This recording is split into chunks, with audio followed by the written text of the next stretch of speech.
আমার সামনে উপস্থিত করতে। কেউ রাজি হয় না, কেউ রাজি হয় না।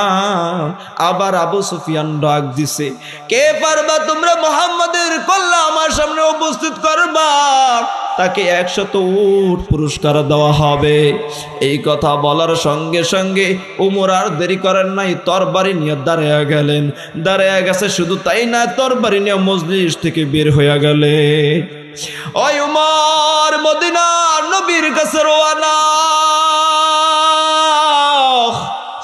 আপনার আমার মায়ার নবীর কল্লা উমর নিয়ে আসবেন, আর আপনার আমার মায়ার নবী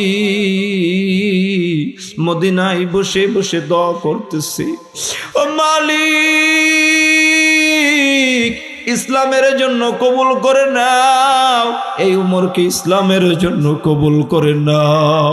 ওখানে মায়ার নবী তো দোয়া করতেছে, আর উমরও তরবারি নিয়ে রওনা হয়ে গেলেন।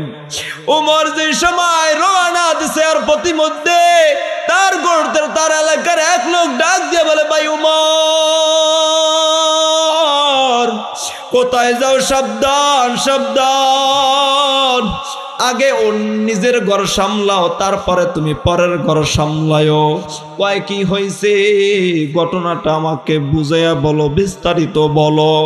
কয় কি হয়েছে তুমি জানো না, তোমার বোন আর তোমার ভগ্নিপতি কালিমা পরে মুসলমান হয়ে গেছে,